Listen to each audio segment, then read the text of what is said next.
What's going on, everybody? This is 13 with Superior Mobile by 13. Today I've got a 2016 Dodge Charger SRT in the shop where I did the Diode Dynamics DRL RGB board replacements. So these are controlled via the app right here.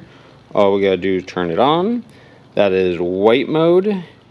Got the color wheel control, so we can do any color we want. We got like about a red, got a blue, got a green, got white.